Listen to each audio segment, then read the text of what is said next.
Perkenalkan, nama saya Taridan Rohmi Pasaribu dengan NIM 2015-15-0015. Saya salah satu mahasiswi Fakultas Keguruan dan Ilmu Pendidikan, Prodi Pendidikan Biologi Universitas Kristen Indonesia. Hari ini saya akan membahas mengenai sistem hormon pada manusia. Kali ini saya akan membahas mengenai sistem hormon pada manusia.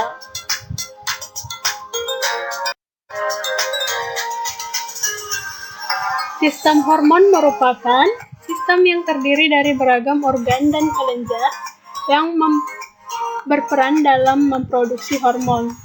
Hormon-hormon tersebut bertugas untuk mengatur berbagai fungsi organ tubuh. Pada sistem hormon terdapat kelenjar endokrin yang disebut juga kelenjar buntu. Kelenjar ini mengekskresikan senyawa protein atau senyawa steroid dalam bentuk getah yang biasa disebut dengan hormon. Hormon merupakan pembawa pesan kimiawi antar sel atau antar kelompok sel. Semua organisme multiselular termasuk tumbuhan memproduksi hormon. Hormon beredar di dalam sirkulasi darah dan cairan sel untuk mencari sel target.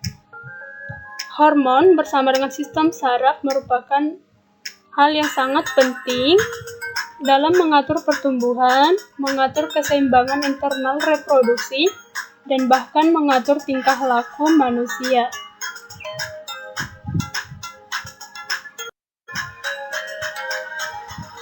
Adapun sifat-sifat dari hormon yaitu bekerja secara spesifik pada organ, bagian tubuh, atau aktivitas tertentu.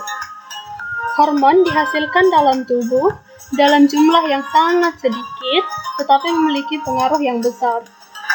Hormon bekerja lambat dan tidak spontan. Hormon tidak dihasilkan setiap waktu. Hormon hanya dihasilkan dan diproduksi jika dibutuhkan. Seperti yang saya katakan di awal, bahwa pada sistem hormon terdapat kelenjar-kelenjar endokrin. Yang pertama ada kelenjar hipofisis atau kelenjar pituitari. Kelenjar pituitari merupakan kelenjar endokrin yang letaknya pada dasar otak dan memproduksi banyak hormon yang penting untuk tubuh. Kelenjar ini biasa juga disebut sebagai kelenjar master of gland atau kelenjar pengendali. Kelenjar pituitari dibagi menjadi dua bagian, yaitu lobus anterior dan lobus posterior. Lobus anterior merupakan bagian depan dari kelenjar pituitari tersebut. Kelenjar ini menghasilkan hormon yang mengatur pertumbuhan, pematangan organ dan fungsi sistem reproduksi, fungsi tiroid, serta pigmentasi kulit. Lalu ada lobus posterior, di mana lobus yang menghasilkan hormon antidiuretik, yakni hormon yang bertugas untuk membuat ginjal menyerap air lebih banyak dan menyimpannya di aliran darah untuk mencegah dehidrasi. Selanjutnya ada hormon-hormon yang dihasilkan oleh kelenjar pituitari. Yang pertama ada growth hormone atau hormon pertumbuhan, di mana berperan untuk meningkatkan ukuran otot dan tulang. Yang kedua ada hormon perangsang tiroid atau thyroid stimulating hormone, yang merangsang kelenjar tiroid memproduksi hormon yang mempengaruhi fungsi metabolisme tubuh. Lalu ada hormon perangsang folikel atau follicle stimulating hormone, merupakan hormon yang berfungsi mengontrol fungsi seksual dan kesuburan pada pria maupun wanita. Lalu ada juga hormon luteinizing, yaitu hormon yang merangsang ovarium untuk menghasilkan estrogen pada wanita dan merangsang produksi sperma pada pria. Lalu ada hormon prolaktin, yaitu hormon yang merangsang jaringan payudara pada ibu menyusui untuk menghasilkan air susu ibu. Lalu ada hormon adrenokortikotropik, yaitu hormon yang merangsang kelenjar adrenal untuk melepaskan hormon kortisol dan aldosteron yang membantu menjaga tekanan darah dan kadar gula darah tetap stabil. Lalu ada hormon antidiuretik, yaitu hormon yang merangsang ginjal untuk menyerap kembali cairan dari darah dan mengurangi produksi urin. Lalu yang terakhir ada hormon oksitosin, yaitu hormon yang berfungsi membantu kontraksi rahim saat melahirkan. Lalu kita masuk pada gangguan kelenjar pituitari. Yang pertama ada akromegali,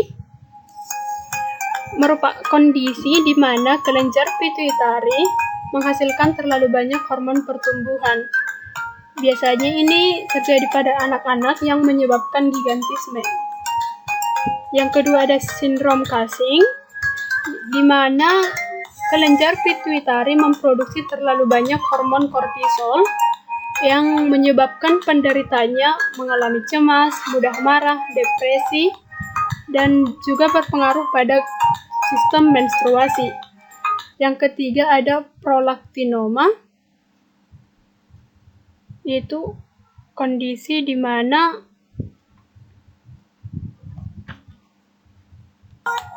prolaktinoma merupakan kondisi di mana muncul tumor di kelenjar pituitari yang menyebabkan produksi hormon prolaktin berlebih yang akan berpengaruh pada kesuburan wanita maupun pria.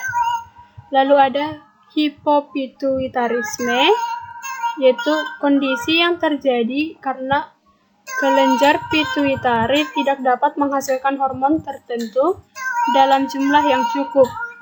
Misalnya, hormon antidiuretik yang dihasilkan sangat sedikit, yang ini akan menyebabkan munculnya gangguan seperti diabetes insipidus.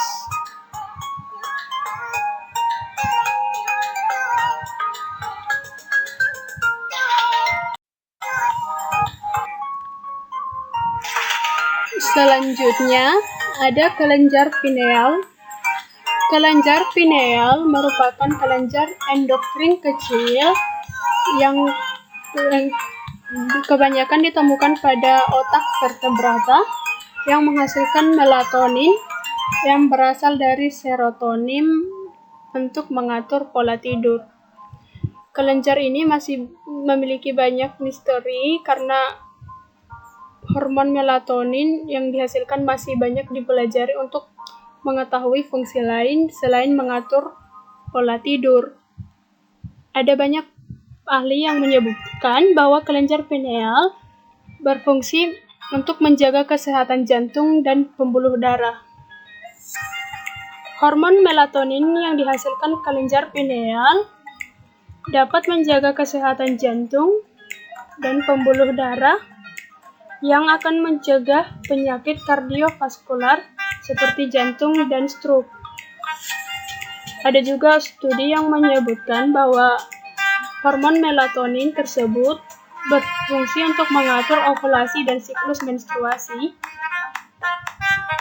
yang berperan dalam mengatur ovulasi pada wanita.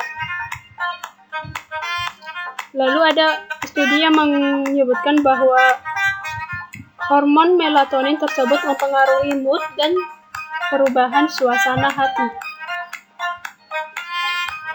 Kelenjar pineal dapat meningkatkan risiko seseorang untuk terkena beberapa gangguan kejiwaan seperti skizofrenia dan gangguan mood. Hal ini menunjukkan bahwa kelenjar pineal turut berperan dalam mengatur mood dan kinerja otak manusia. Tetapi ini masih belum dipastikan secara pasti jika kelenjar pineal benar-benar mempengaruhi mood atau tidak. Lalu ada kelenjar tiroid. Kelenjar tiroid merupakan kelenjar yang berbentuk kuping kembar yang diantara keduanya terdapat daerah menggenting. Kelenjar ini terdapat di bawah jakun di depan trakea yang menghasilkan hormon tiroksin yang mempengaruhi metabolisme sel tubuh dan pengaturan suhu tubuh. Hormon-hormon yang dihasilkan kelenjar tiroid itu hormon tiroksin merupakan hormon utama yang dihasilkan oleh kelenjar tiroid atau T4. Hormon ini memiliki efek yang ringan terhadap kecepatan metabolisme tubuh. Lalu ada triioditironim atau T3. Ini mengatur laju metabolisme dengan cara mengalir bersama darah dan memicu sel untuk mengubah lebih banyak glukosa. Hormon ini berpengaruh dalam distribusi air dan garam dalam tubuh. Lalu ada hormon kalsitonin, yaitu hormon yang berperan dalam menjaga keseimbangan kalsium dalam darah. Gangguan pada kelenjar tiroid yang pertama ada hipertiroidisme.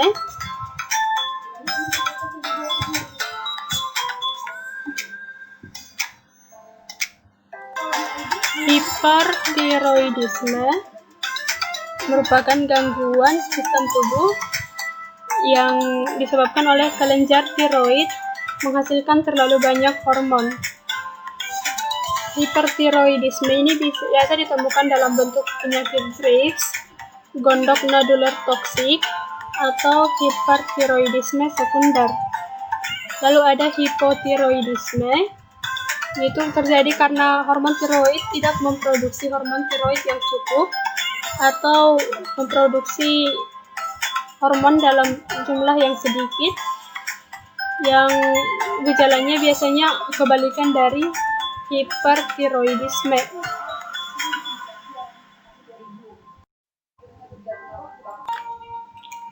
Lalu ada kelenjar paratiroid. Kelenjar paratiroid merupakan 4 kelenjar seukuran kacang polong yang terletak bilateral, yaitu melekat di bagian atas dan bawah kelenjar tiroid. Kelenjar ini terletak di setiap sisi dari kelenjar tiroid yang terdapat di dalam leher dan berjumlah 4 buah dan berpasang-pasangan. Hormon yang dihasilkan oleh kelenjar paratiroid itu hormon paratormon. Hormon ini berfungsi untuk mengatur metabolisme kalsium dan fosfat dalam tubuh. Hormon ini biasanya langsung bekerja pada sel target, misalnya pada tulang, ginjal, dan duodenum. Pada ginjal, hormon ini berfungsi meningkatkan reabsorpsi tubulus ginjal terhadap Ca. Pada tulang, hormon ini meningkatkan mobilisasi Ca dan P dari tulang ke dalam cairan ekstrasel. Pada duodenum atau saluran pencernaan, hormon ini meningkatkan absorpsi Ca dan P di dalam usus.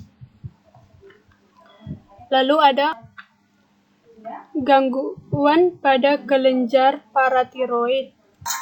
Hiperparatiroidisme. Ini merupakan suatu gejala di mana kelenjar paratiroid memproduksi banyak hormon paratiroid dari biasanya. Penyakit ini menyebabkan gejala seperti tulang rapuh, lemah, dan berbentuk abnormal. Selain itu, gangguan ini menyebabkan kadar ion kalsium yang berlebih dalam darah masuk ke dalam air seni dan mengendap bersama ion fosfat, di mana endapan ini bisa menyebabkan batu ginjal dan menyumbat saluran air seni. Gangguan ini dibagi menjadi 2, yaitu jika jumlah yang disekresi lebih banyak karena kebutuhan tubuh, maka penyakit ini disebut hiperparatiroidisme sekunder.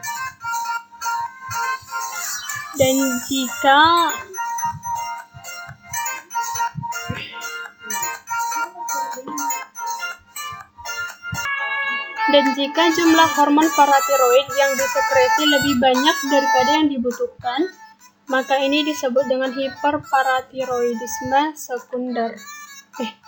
Hiperparatiroidisme primer. Lalu ada kelenjar timus. Kelenjar timus merupakan kelenjar yang terletak di dalam rongga dada atas dan memiliki fungsi utama, yaitu memproduksi sel limfosit T. Organ ini termasuk ke dalam organ endokrin yang penting dalam sistem kekebalan tubuh.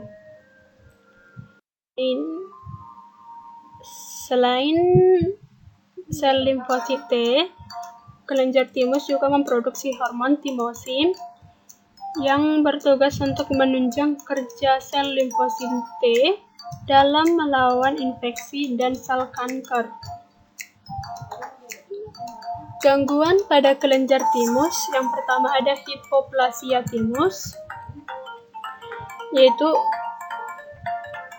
penyakit yang membuat kelenjar timus tidak berkembang dengan sempurna. Penyakit ini biasa disebut karena mutasi gen yang biasa dikaitkan seperti sindrom DiGeorge atau karena infeksi HIV. Yang kedua ada hiperplasia timus, yaitu merupakan pembengkakan pada kelenjar timus maupun pada folikel limfoid di dalam kelenjar timus. Penyakit ini biasa terlihat dari penyakit autoimun seperti myasthenia gravis, penyakit Graves, dan lupus. Lalu ada kista timus.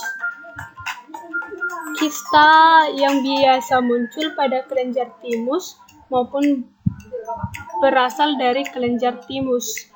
Penemuan ini biasanya tidak disengaja, namun jika ditemukan, kista ini bisa berubah menjadi sel kanker. Lalu yang terakhir ada timoma. Timoma merupakan tumor yang berasal dari sel epitelium kelenjar timus. Tumor bisa bersifat jinak maupun bisa bersifat ganas.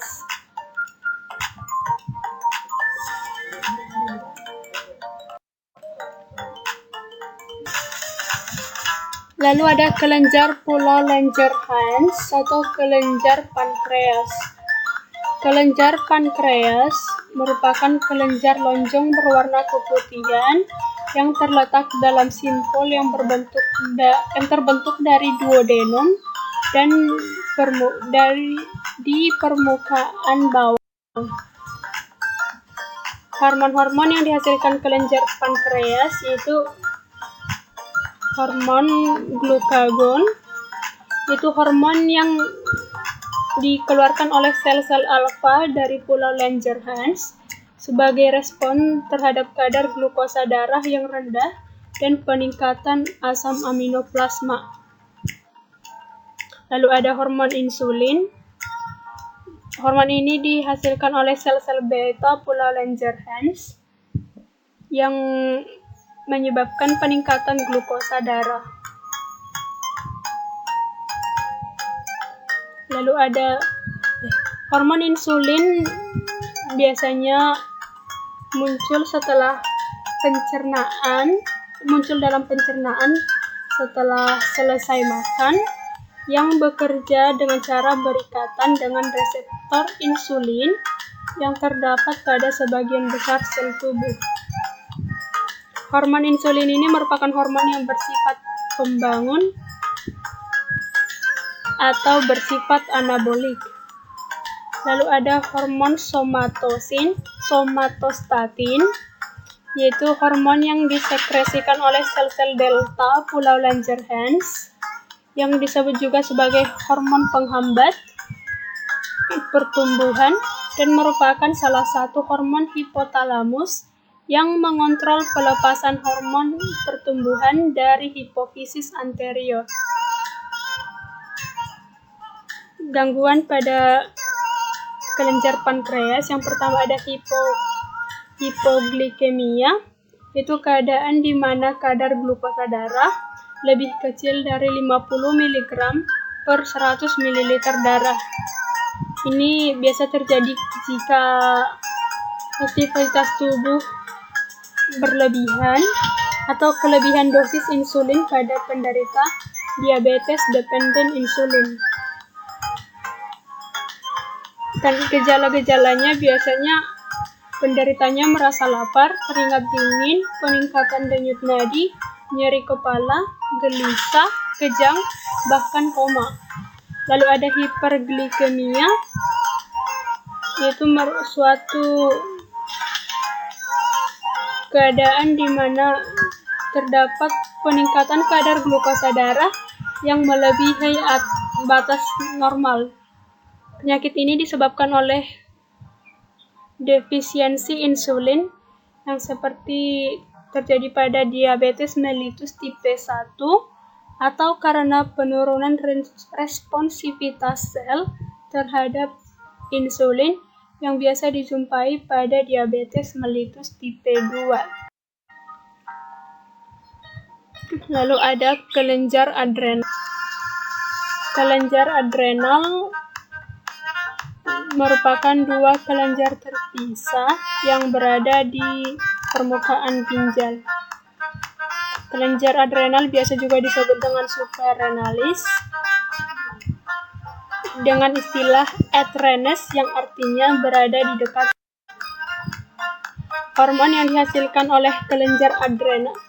Tapi sebelumnya, kelenjar adrenal merupakan kelenjar yang sangat penting karena mengatur metabolisme tubuh dan produksi hormon penyebab stres, serta memproduksi hormon dan mengatur hormon seks, khususnya hormon estrogen.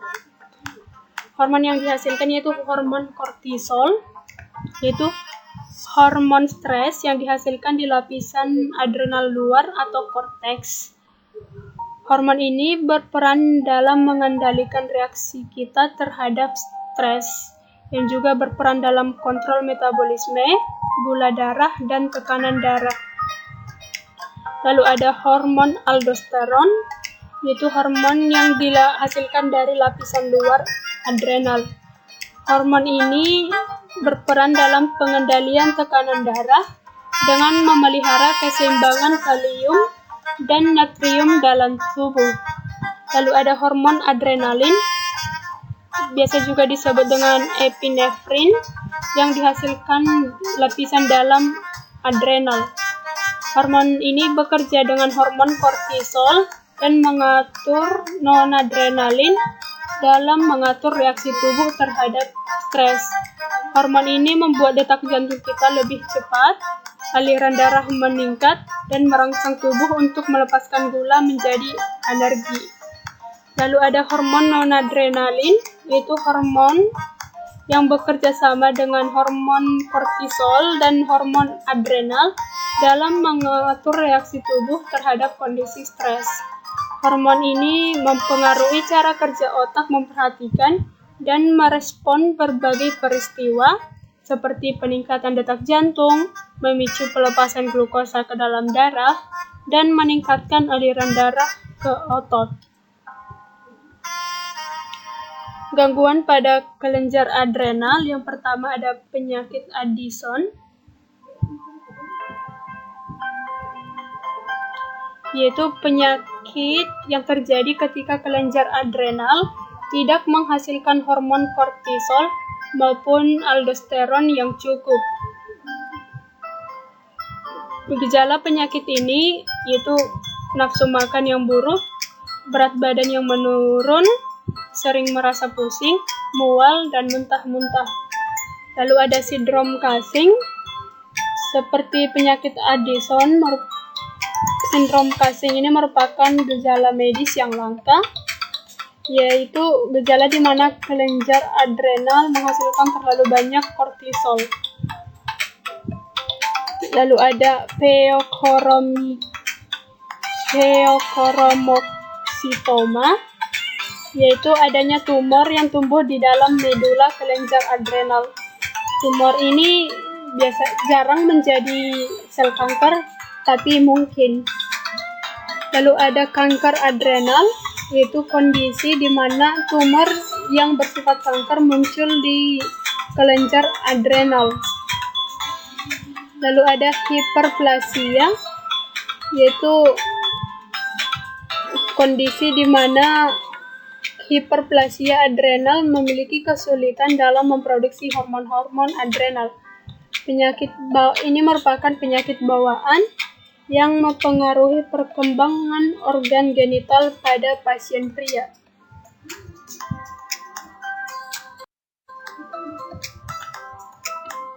Yang terakhir ada kelenjar gonad atau kelenjar kelamin.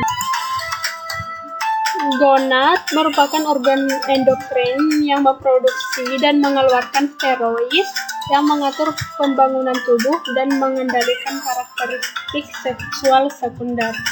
Gonad adalah organ yang memproduksi sel kelamin. Pada pria gonadnya adalah testes dan pada wanita adalah ovarium. Kelenjar gonad merupakan kelenjar kelamin yang menghasilkan hormon.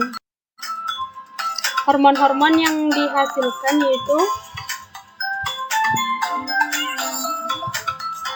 pada pria atau pada testis menghasilkan, pada pria kelenjar gonad menghasilkan hormon testosteron yang memiliki fungsi membantu meningkatkan otot dan tulang, membantu perkembangan rambut pada tubuh, mendalamkan suara, dan juga membantu mengembangkan lebar bahu pria. Lalu ada hormon androgen, yaitu hormon yang berfungsi untuk membantu perkembangan sistem reproduksi pada laki-laki. Lalu ada hormon androstenedion, yaitu hormon yang memiliki fungsi prekursor antara estrogen dan testosteron. Yang terakhir ada hormon inhibidin, yaitu hormon yang dihasilkan oleh kelenjar gonad yang fungsinya sebagai penghambat pelepasan follicle stimulating hormone. Pada wanita atau ovarium menghasilkan hormon estrogen, yaitu hormon yang sangat penting dalam reproduksi wanita dan juga pada perkembangan karakteristik sel seks wanita.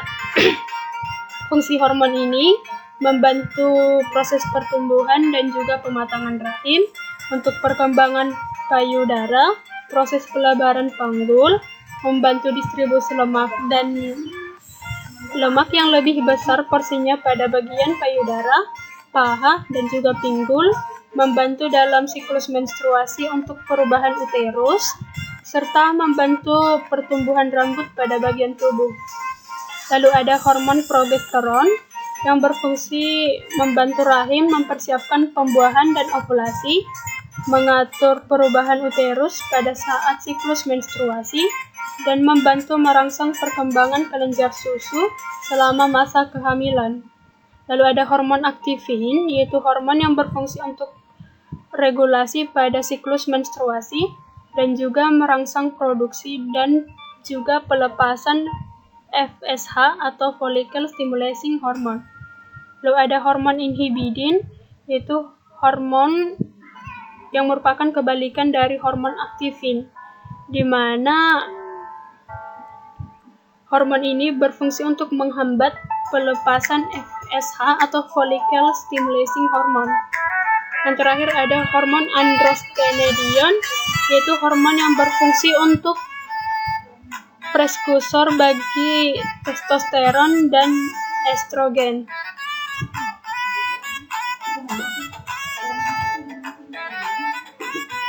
Dalam memproduksi hormon, gonad dirangsang oleh hormon lain yang sering disebut sebagai hormon gonadotropin yang disekresi oleh sebuah hipofisis anterior yang terdapat di otak. Kemudian hipofisis ini mengeluarkan luteinizing hormone atau LH yang akan merangsang produksi hormon testosteron, dan juga ovarium yang mana mensekresi estrogen serta progesteron. Hormon LH atau luteinizing hormon pada hipofisis juga mengeluarkan follicle stimulating hormone atau FSH yang membantu proses pematangan kantung yang berisi ovarium atau folikel ovarium pada wanita dan proses produksi sperma pada laki-laki. Selanjutnya ada gangguan pada kelenjar gonad. Yang pertama ada hipogonadsisme, yaitu kegagalan gonad memproduksi hormon dengan baik, seperti produksi testosteron pada pria dan produksi estrogen pada wanita terhambat. Yang kedua ada kanker testis, yang dimana